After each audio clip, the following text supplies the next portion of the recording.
Up in the Himalayas, on the northern fringes of Pakistan, you find some of the most intimidating high mountain peaks on Earth. It's why the great explorer Marco Polo named this place the roof of the world. And below these mighty peaks lie valleys untouched by modern civilization. This is a world where supernatural forces and ancient mysteries control people's daily lives. One valley in particular has captured the imagination of the world. A place so perfect, so harmonious, that it brought health, long life, and enlightenment to all who lived there. To find it, I must climb rugged mountain peaks, cross glaciers and snowfields, as I search for the truth behind Shangri-La.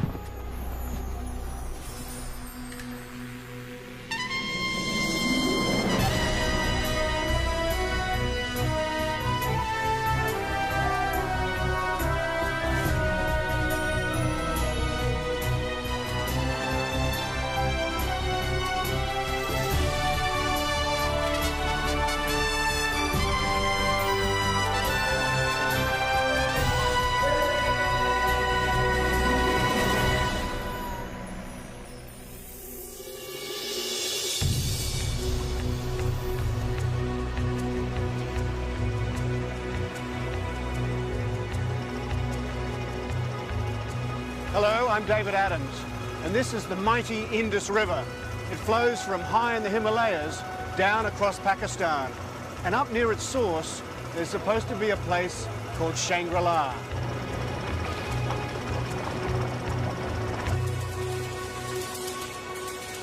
So my search starts in northern Pakistan, a country sandwiched between Afghanistan, India, and China. From Peshawar, I head northwest into the Hindu Kush, then east to the Hunza Valley, in the heart of the Himalayas.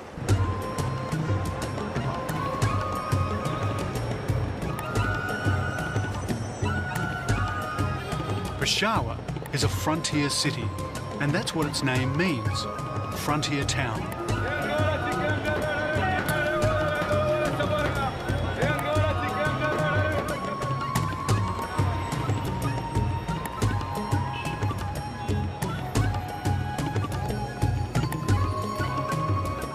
You can get anything in Peshawar, and I'm here to do a bit of research.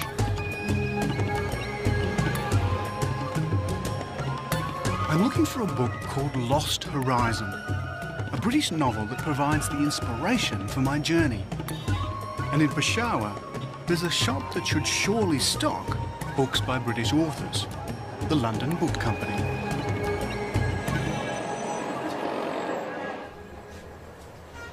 Lost Horizon is an escapist fantasy about a utopia hidden somewhere in the Himalayas. It was written in the 1930s by James Hilton, and it quickly became a bestseller. Basically, it's the story of 4 travellers escaping from war-torn Afghanistan who get lost in the Himalayas. They're rescued and taken to a Buddhist monastery called Shangri-La. There, they find a modern-day utopia, a haven of peace and harmony, a place where people live to be over 200 years old. Their adventure starts in a plain high over the Himalayas.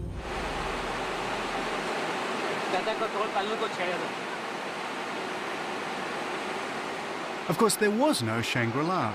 Hilton himself claimed it was a fictional place. But with the Western world on the brink of World War II, people wanted to believe it, and so a myth grew up. Maybe Hilton was hiding something. Maybe Shangri-La was inspired by a real valley, somewhere down there.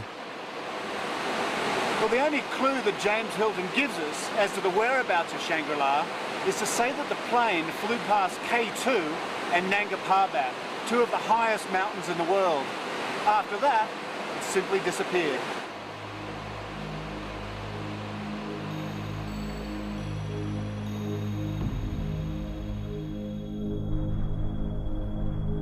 Nanga Parbat is a tantalising landmark, but for anyone who survived an aeroplane crash in the 1930s, the chances of survival up here would have been slim.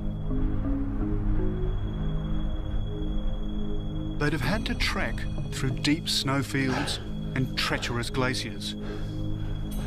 They'd have had to breathe in a rarefied atmosphere at altitudes of 20,000 feet, 6,000 metres or higher.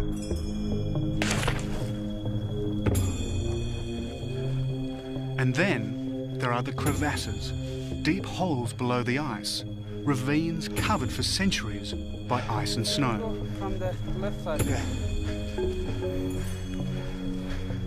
Every footstep must be planned. Every footstep could be your last.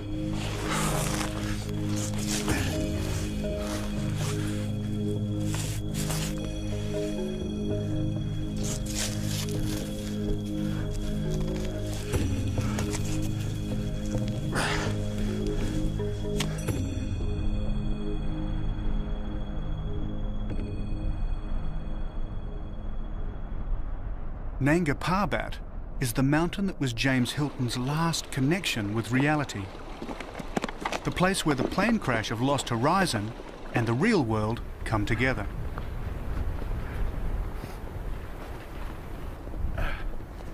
Well, we didn't quite make it to the viewpoint of Nanga Parbat. The snow's getting a bit too deep, and I can tell you it's very cold. I'm sounding a bit funny because my mouth is freezing up. This is about -20. This is, without doubt, one of the most extreme places on Earth.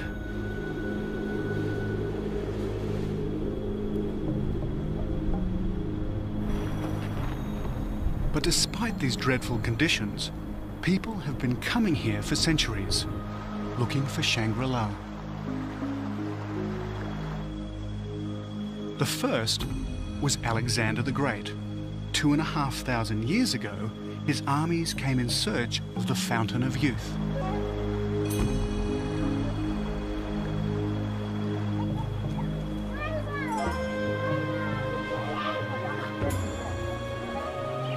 His quest started where mine starts, in the Bombaret Valley, a remote corner of Pakistan, on the border of Afghanistan.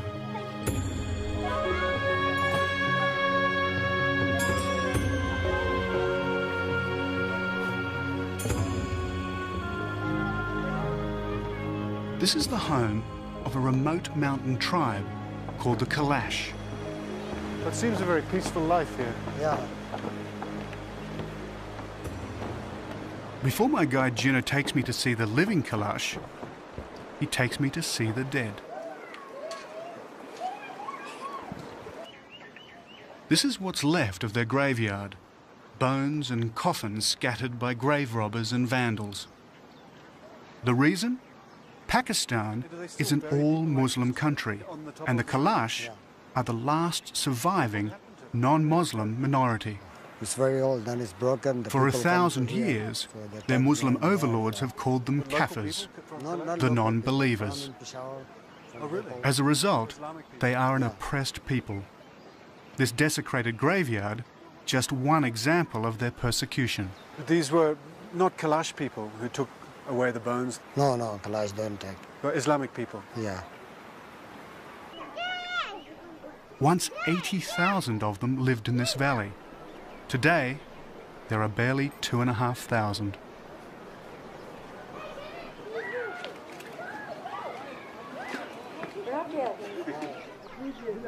If anything, the Kalash look more European than Pakistani. There's an amazing prevalence of blue eyes and blonde hair amongst them. And there may be a good reason why. They say that even if Alexander the Great didn't find his Shangri-La, some of his soldiers did. They stayed on and intermarried with the Kalash, who still carry their genes. Not only that, but they're remarkably hospitable. Any visitor to this valley must drink the obligatory cup of tea. Thank you very much. So have you heard of the name Shangri-La? A place called a mystical place called Shangri-La? Yeah, the name I know. The Shangri-La is a good place, the people say. So do you think it's possible to find it? Shangri-La is very far. Far from here? Yeah. Have I got a long way to travel? Yeah, maybe it's in the Gilgit side, Yeah. somewhere. I think it's the special weather. Yeah? Yeah.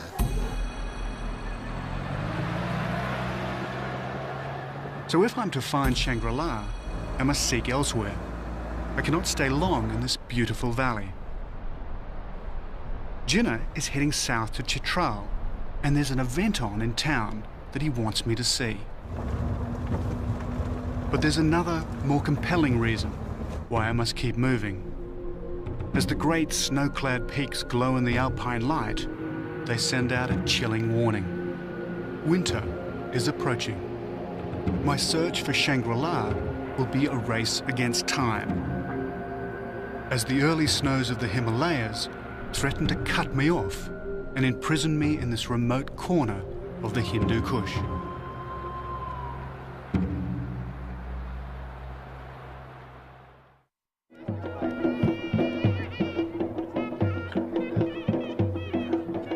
Every autumn, the wild horsemen of northwest Pakistan put their strength, courage, and horsemanship to the test.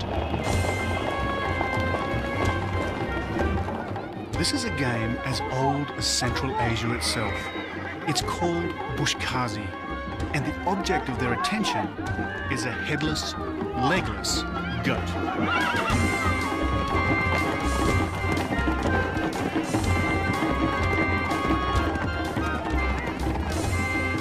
I'm in the frontier town of Chitral, up near the Pakistan-Afghan border.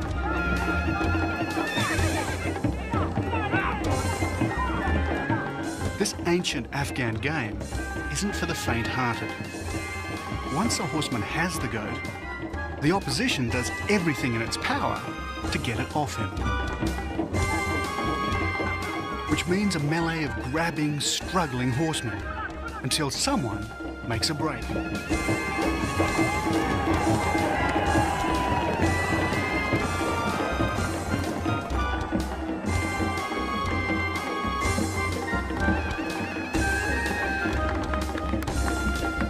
As far as I can see, there are few rules. Anything goes. Jinnah tells me a lot of old scores are settled on the Bushkazi field.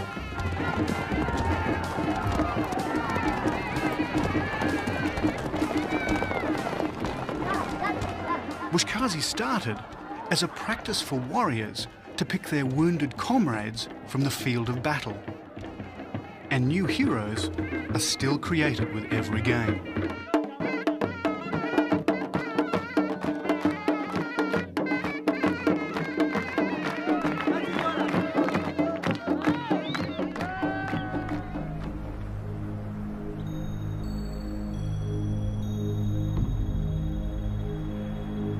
But if I'm to find Shangri-La, I must keep moving.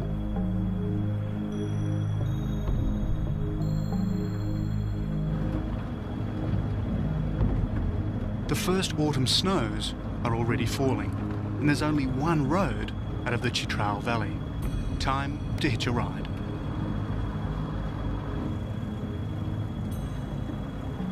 We're just coming up to the Lowry Pass, which is about 2,800 metres high. About 4 or 5 months of the year, it's cut off by metres of snow. And that's what makes these valleys so separate from each other and why the cultures are so different, because you just can't travel for many months of the year. It should be open now, even though it's November and the snows have started to fall, but you just never know in this country if you can get through or not. I've now left the Hindu Kush, and I'm entering the Himalayas proper. My destination is the Swat Valley. That's if we ever get over this pass.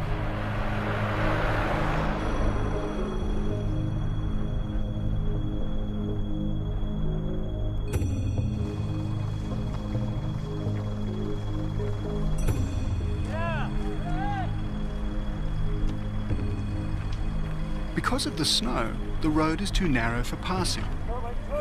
And since there's no regulation of traffic up here, vehicles going up come face to face with vehicles going down.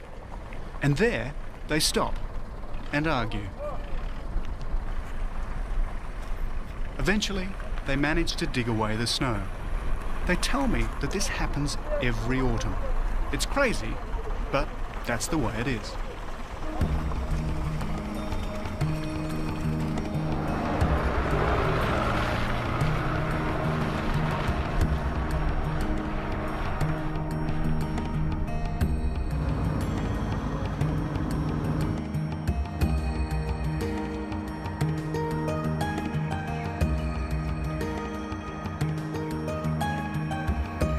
Well, we made it, but it was slow, nearly 8 hours to travel just 50 miles, or 80 kilometres.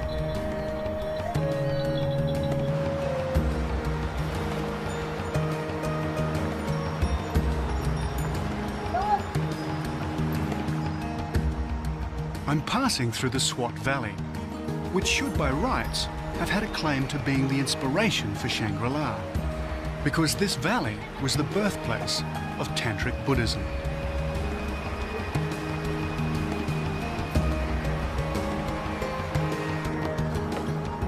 Not that long ago, there were over 1,400 Buddhist monasteries in this one valley alone.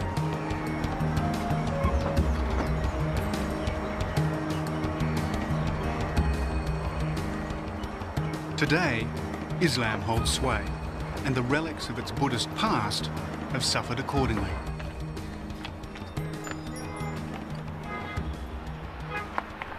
This is one of the sadder realities of this part of the world. This was once a Buddhist civilization, and these sculptures are all over the place.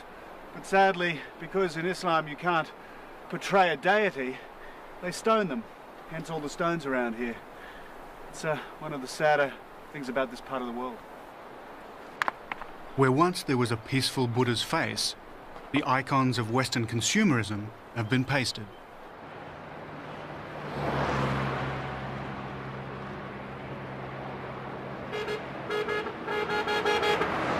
So how did James Hilton envisage Shangri-La? The words of Lost Horizon come flooding back. Shangri-La was touched with mystery. Listening intently, he could hear gongs and trumpets, and also the massed wail of voices. He found the traditions, both Buddhist and Christian, very reassuring. The whole atmosphere was more of wisdom than of learning. The High Lama had skill in telepathy and powers of healing. The monks had discovered the key to longevity, to semi-immortality.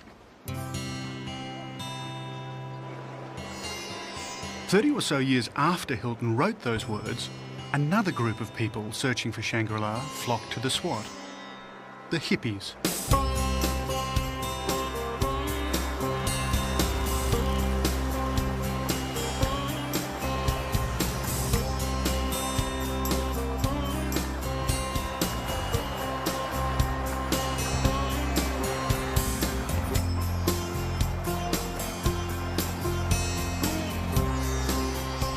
This was one of the stopping off points on the hippie trail, leading from San Francisco to Kathmandu.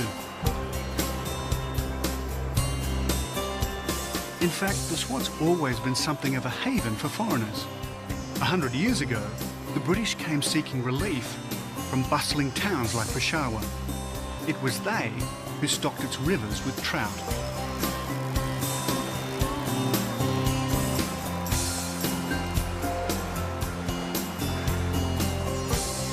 My companion Moambar Khan has benefited from both associations. He likes fish, and he used to run a boarding house catering exclusively to hippies, even if he didn't always approve of them. Woman, like, if woman legs is looking, legs, this is bad in Islam. When the woman here looking, this also bad in Islam. But if you take your trouser out and you put short trouser, and when you walk now, also the people put you stone or say, look, this stupid man. So if I was wearing short pants, would they throw stones at me? Yes. And they're thinking, "Pa, you very bad man." Yeah. Because like you, like animal, no understand. Go in the street and no clothes.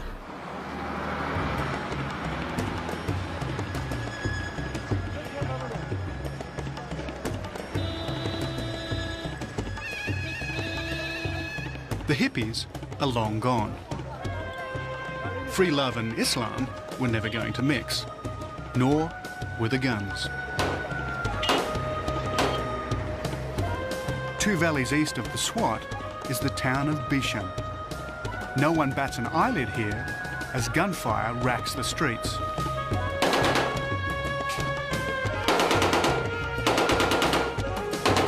Guns are a way of life. Blood feuds are an institution. These inter-family, inter-tribal battles cause thousands of deaths every year. The penalties of the ancient system magnified 1,000 times by the killing power of modern weapons.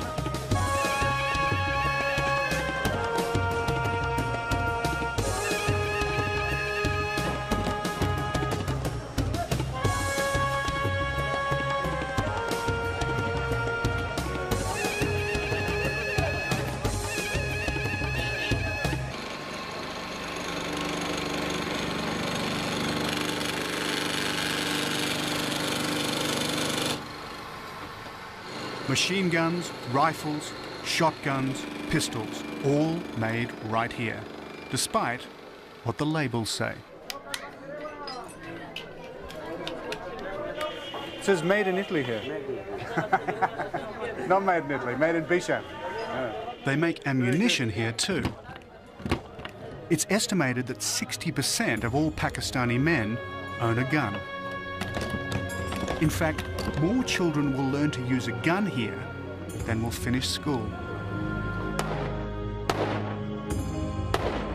So, a valley that makes so many deadly weapons is hardly a place of harmony and boundless peace. Like the hippies, it's time for me to go. But my next stop is hardly Shangri-La either. I'm about to come face to face with the supernatural at a Pakistani exorcism.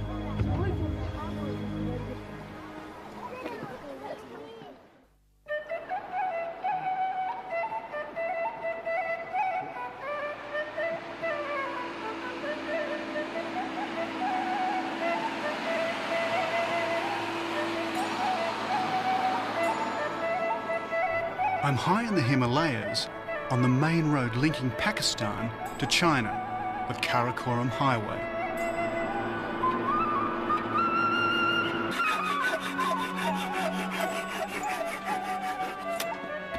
Each year in Pakistan, they hold a competition to see who's got the most beautifully painted truck.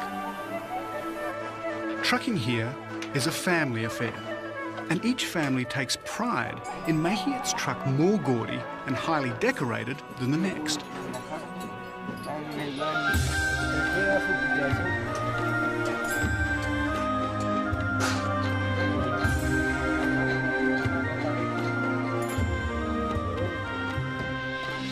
But there's a religious side to it too. The paintings are spiritual, symbols that will hopefully protect their trucks from the dangers of the road. And it's in one of these mobile art galleries that I hitch a lift up the Karakoram Highway. The highway takes me deep into the Karakoram Ranges, a part of the Himalayas which boasts some of the world's highest peaks.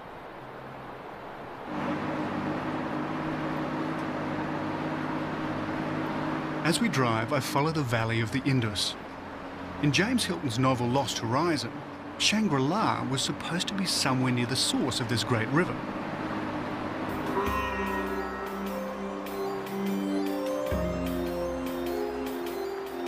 So in theory, if I follow the Indus Valley, I should find Shangri-La.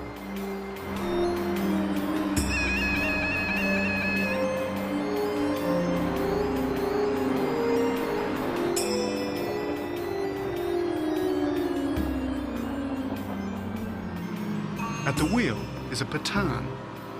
My travelling companion is also a Pathan. a member of another warlike tribe that lives up near the Afghan border. All across Pakistan, it's the Pathans who dominate the trucking industry. You are first to visit in this area? Yes, first time. I've travelled in Srinagar, in India, and also in Afghanistan, but not up here. Not up here. So do they think that if their truck is very beautiful, they will get more business? No, this is for not business. This is for For pride. For pride. Yes. Well, I've never seen anything like them. They're wonderful trucks. Yeah. And very comfortable up here too. Huh? Yeah. Thanks. It's a good way to ride.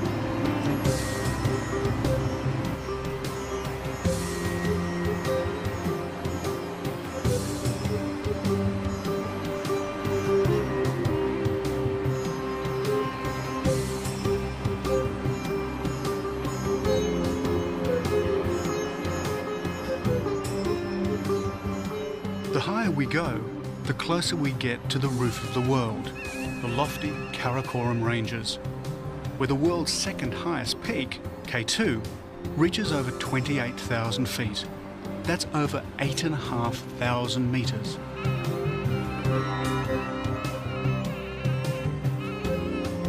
But if I want to get to my spiritual Shangri-La, I must abandon the truck. Where I'm going, there are no roads. As I draw closer to my destination, I'm warned to be careful. The locals believe powerful spirits, fairies, live on the snow line. Keeping on the right side of these fairy spirits is very important indeed. This is a superstitious world.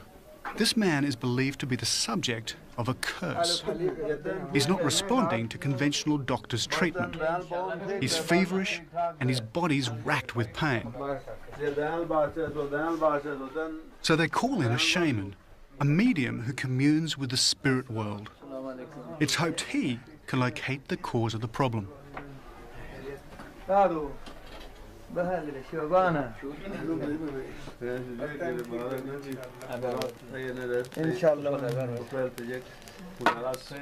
The shaman inhales smoke from smouldering juniper leaves.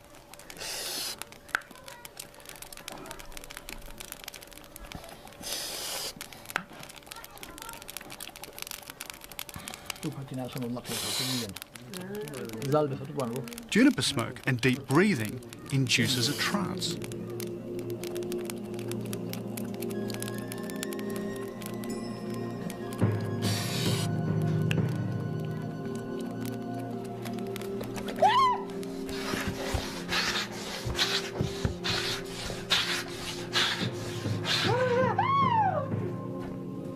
This seems almost theatrical, not real, but it's not to be taken lightly.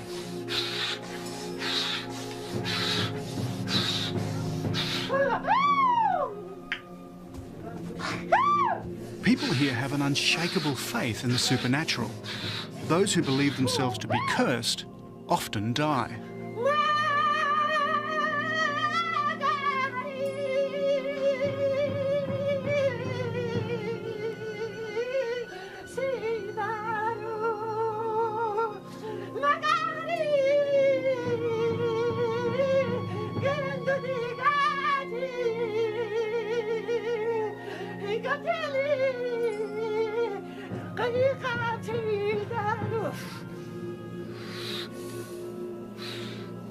All at once, the shaman runs outside. At first, I admit I suspect a trick, but the ground is undisturbed.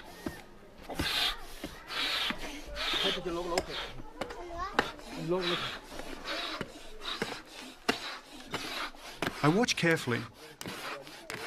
How does he know to dig here? Obviously, the shaman thinks there's something here causing the old man's disease.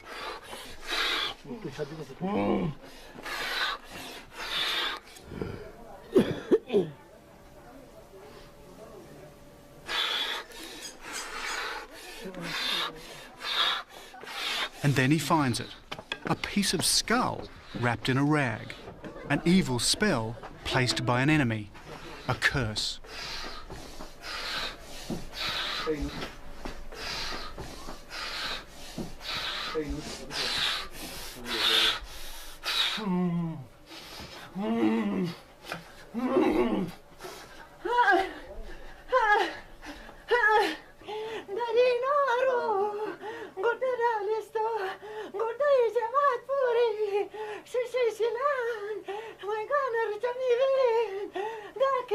But the trance isn't over. He continues his communion with the spirit world until, totally exhausted, he faints.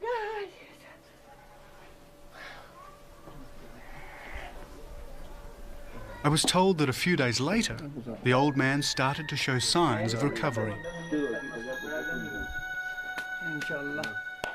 As for the shaman, his job isn't over yet.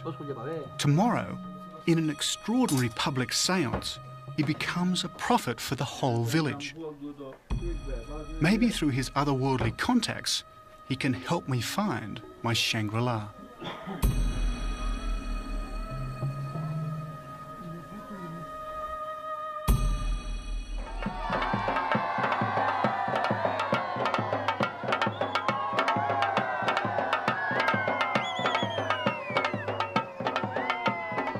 Much of Pakistan is Islamic in the extreme, but up here, in the country's far north, villagers still often commune with the supernatural. Today the shaman uses his spiritual powers to establish contact with the dreaded mountain spirits. He's trying to find out what they have in store for the village for the rest of the year. I'd have to say, I've never photographed anything like this before. Never seen anything like it anywhere I've travelled. Once more, the juniper smoke does its work, inducing a deep trance in the shaman, who's now hallucinating.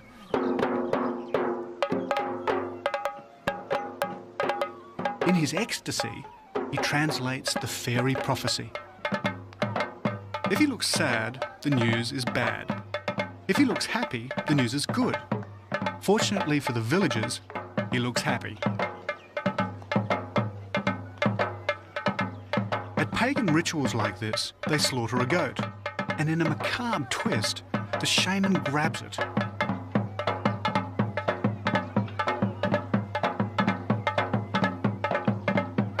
Here, the blood of a goat's head is said to be fairy milk.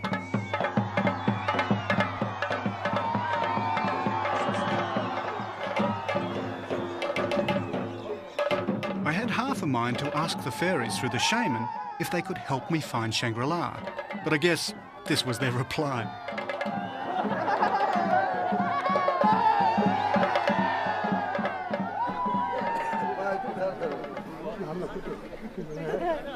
The trance lifts. The shaman leaves his fairy world and is back in the world of reality, and totally exhausted. His party may be over, but it's only just starting for the villagers.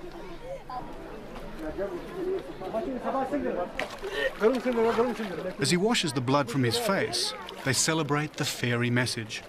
It'll be a good season and a prosperous year for the farmers of this valley.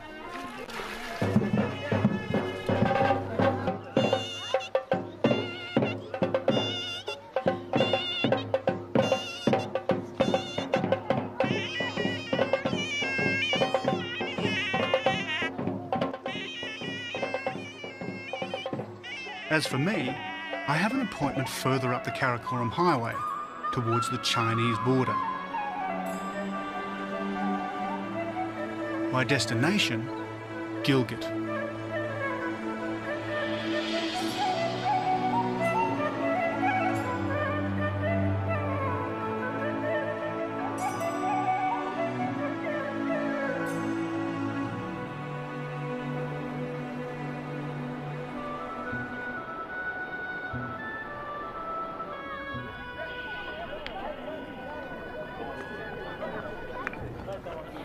Gilgit is a town little known outside Pakistan. However, to the locals, it's known as the home of a game which has become associated throughout the world with the rich and famous: polo. Oh, I know. I'm just, I like to get a horse to know me before I get on him. He smells me and he knows me. It's good. Let's just take these down a bit. But you don't have to be rich to play polo in Gilgit. You just have to be a good rider. And while I've ridden horses all my life, I've never played polo.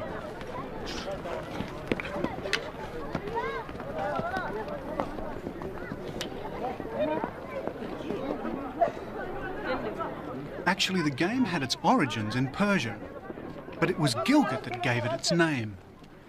Polo means ball in the local language, and hitting a polo isn't easy.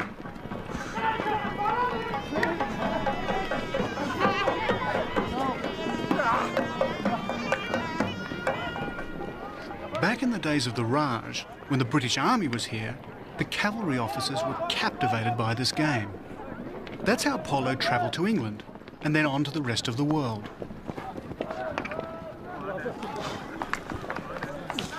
But it just doesn't seem to be my game. And it didn't get any better. These guys are just brilliant riders.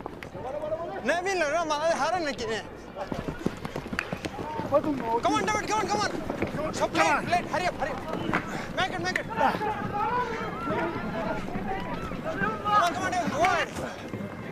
So you have to play a forceful shot. Well, at least I got to hit the ball once. Well, I can't say I've done anything like this. Most fantastic game, just I'm really bad at it. I tell my companions why I'm here, to search for the lost valley of Shangri-La. They tell me that they know of a crashed plane near a town called Skardu. Maybe it's the one that inspired James Hilton.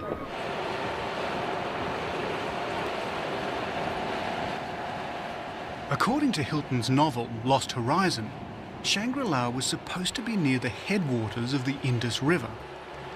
It's also supposed to be somewhere not too far from the mountain Nanga Parbat. That makes Skardu a candidate.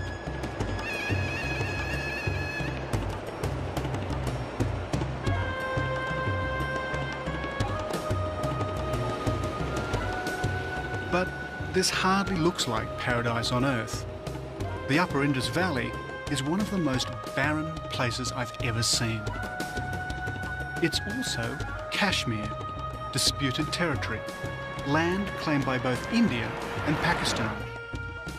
A war zone is an unlikely setting for Shangri-La.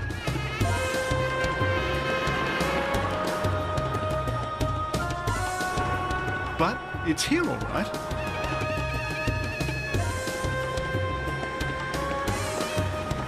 It's a 1970s theme resort, and it's where I'm staying.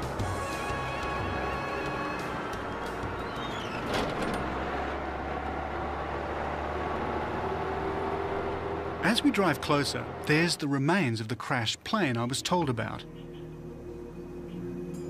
The buildings have a Buddhist air about them, but closer inspection reveals that my journey is far from over.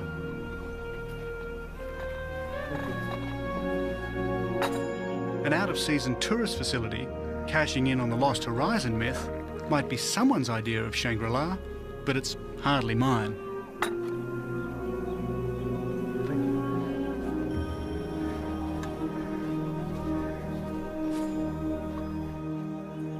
Mind you, the lake does lend an air of peace, and after 10 days on the road, this tea is wonderfully therapeutic. And as this commercial Shangri-La works its relaxing charms, I plan the last leg of my journey. Tomorrow, I travel to the Hunza Valley, a place where people live to be well over 100 years old, and where I find my own private Shangri-La.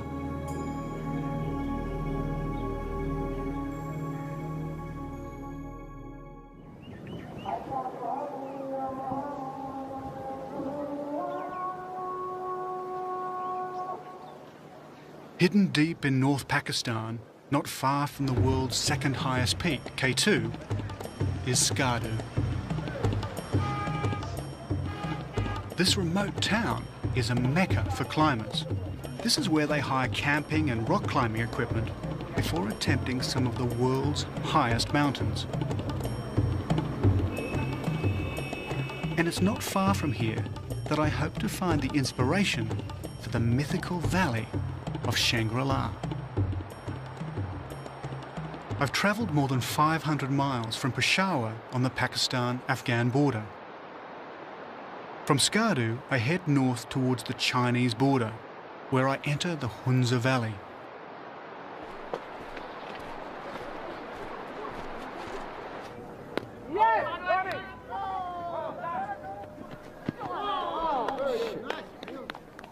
But first, a game that's penetrated the remotest corners of the old British Empire. Cricket.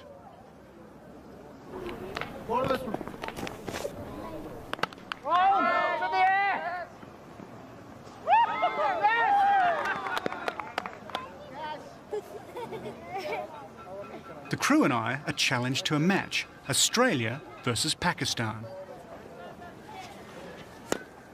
And it's not long before they have us on the ropes.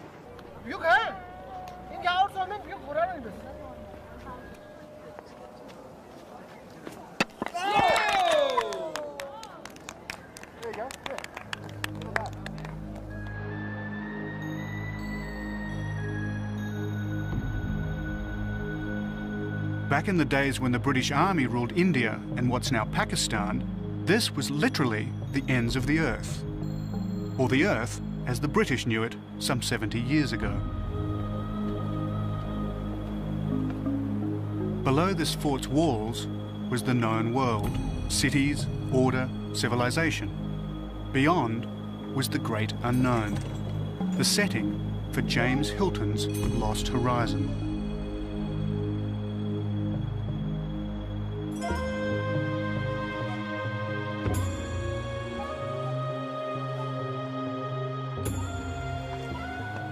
Well, as you can see, this fort commands quite a presence over the valley.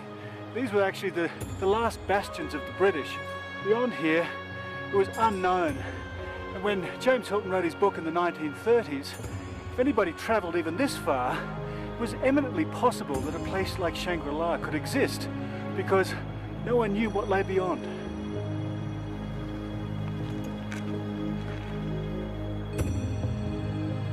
So if I'm to find the place that provided James Hilton's inspiration, I must enter this great beyond.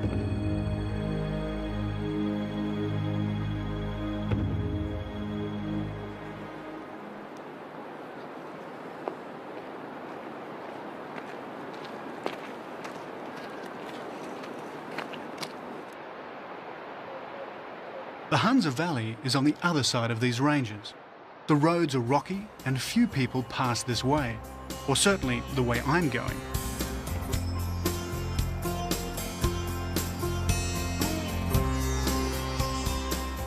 And as I enter the valley, I immediately get a sense of the timelessness I'm looking for.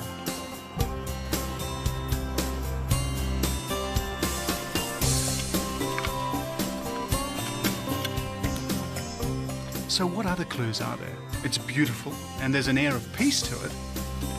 There's also a great many old people. In fact, the Hunza is legendary for its healthy old population.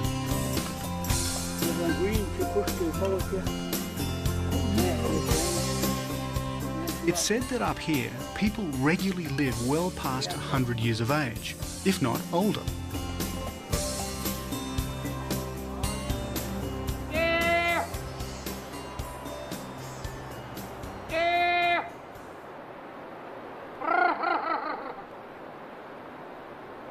But if this is the Valley of Shangri-La, there must be a Buddhist monastery.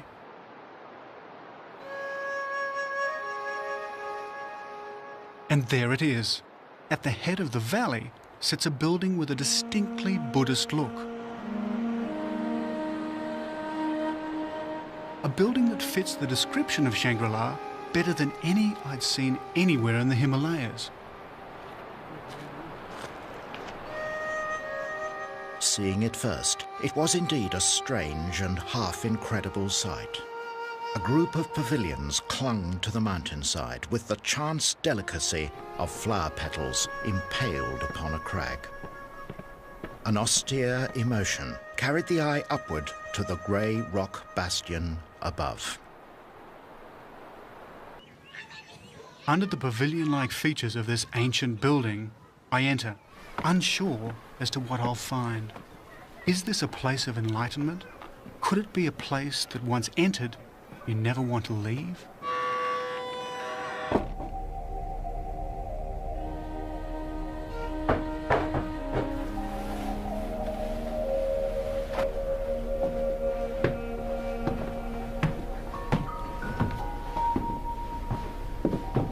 I sense I'm alone. And then again, I'm not sure.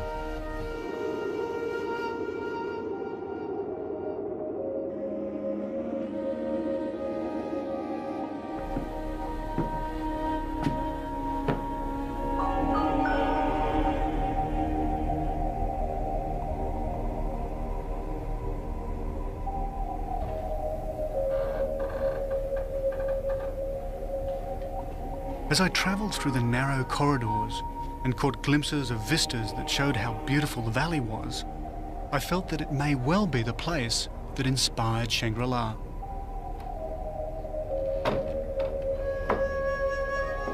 In the book, the travellers who finally arrived at Shangri-La always had a sense that they were being watched, that the monks and other residents never had more than a faint physical presence.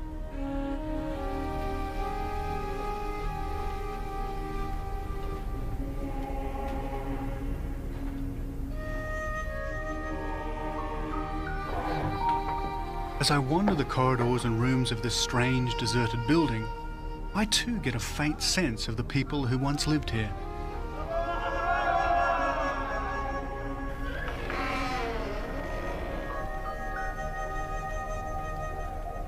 History relates that this fort was built in the 15th century by a family that ruled the Hunza. When a daughter got married, craftsmen came here from Tibet to create the beautiful buildings seen today.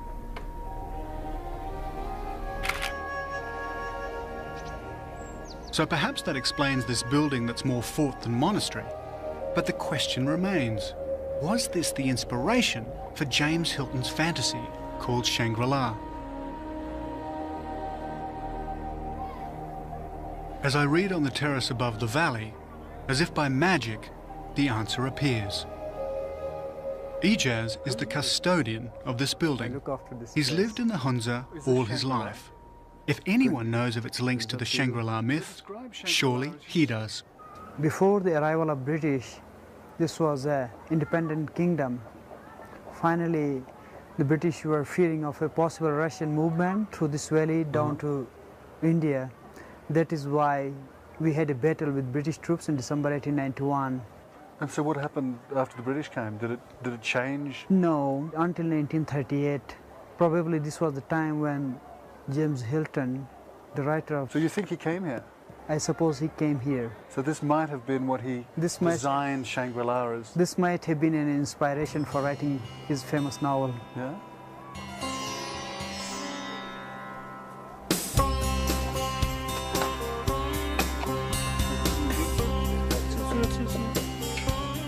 Ijaz may believe that James Hilton could have come here, but I'm not so sure. Though, it doesn't matter either way.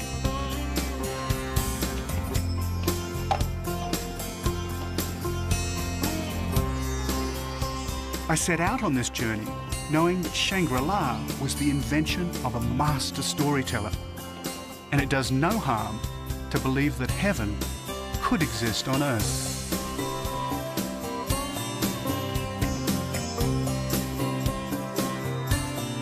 James Hilton believed each of us needed a place like Shangri-La to escape to, even if only in our imagination, a place of hope, a safe haven from the rigours of the world.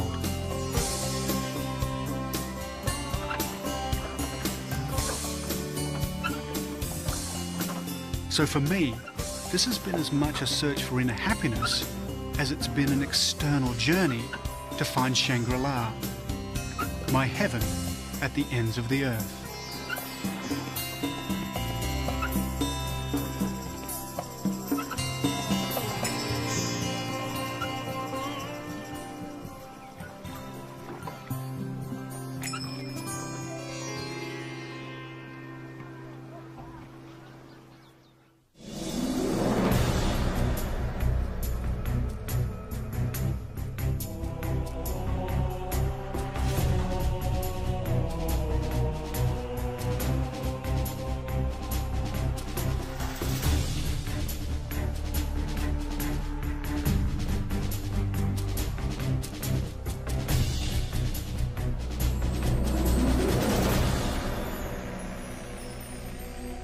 In China. From Peshawar, I head northwest into the Hindu Kush, then east to the Hunza Valley in the heart of the Himalayas.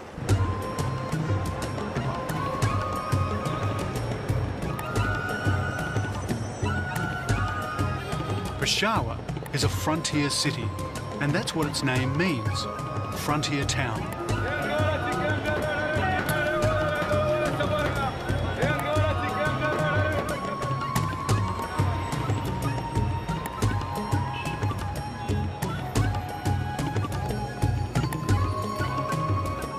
You can get anything in Peshawar, and I'm here to do a bit of research.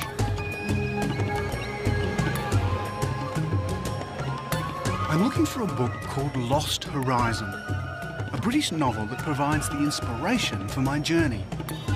And in Peshawar, there's a shop that should surely stock books by British authors, the London Book Company.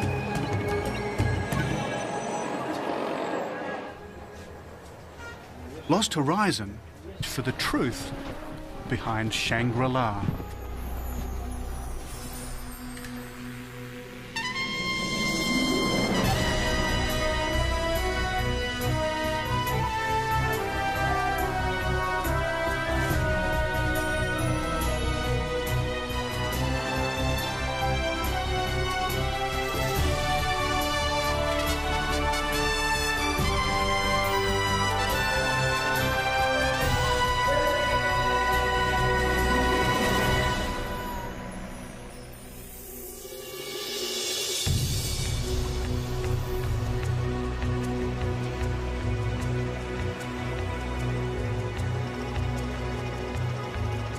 Hello, I'm David Adams, and this is the mighty Indus River. It flows from high in the Himalayas down across Pakistan. And up near its source, there's supposed to be a place called Shangri-La.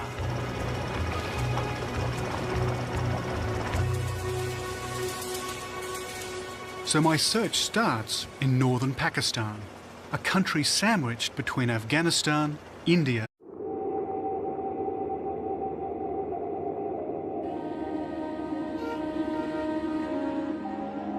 up in the Himalayas, on the northern fringes of Pakistan, you find some of the most intimidating high mountain peaks on Earth.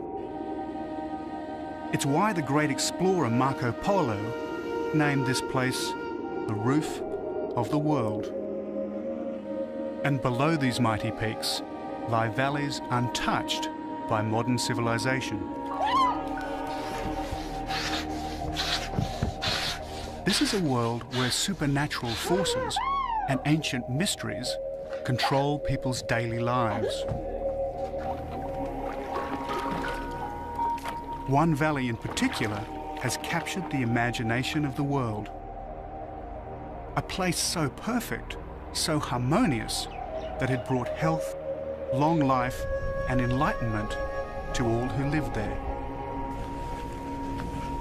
To find it, I must climb rugged mountain peaks, cross glaciers and snowfields, as I search is an escapist fantasy about a utopia hidden somewhere in the Himalayas.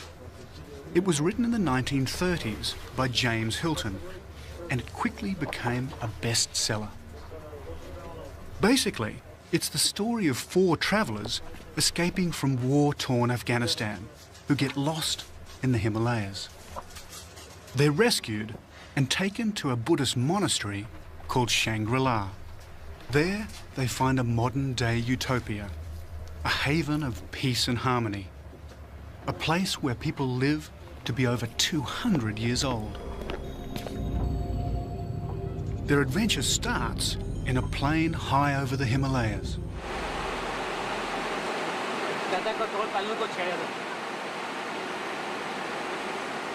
Of course, there was no Shangri-La. Hilton himself claimed it was a fictional place. But with the Western world on the brink of World War II, people wanted to believe it, and so a myth grew up. Maybe Hilton was hiding something. Maybe Shangri-La was inspired by a real valley, somewhere down there. Well, the only clue that James Hilton gives us as to the whereabouts of Shangri-La is to say that the plane flew past K2 and Nanga Parbat, two of the highest mountains in the world. After that, it simply disappeared.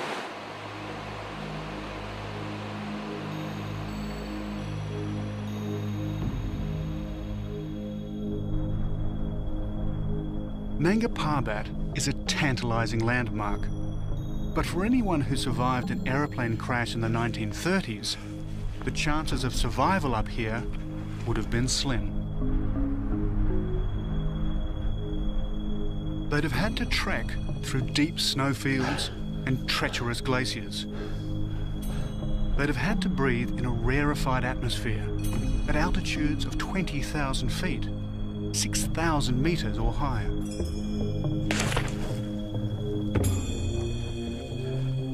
And then there are the crevasses, deep holes below the ice, ravines covered for centuries by ice and snow.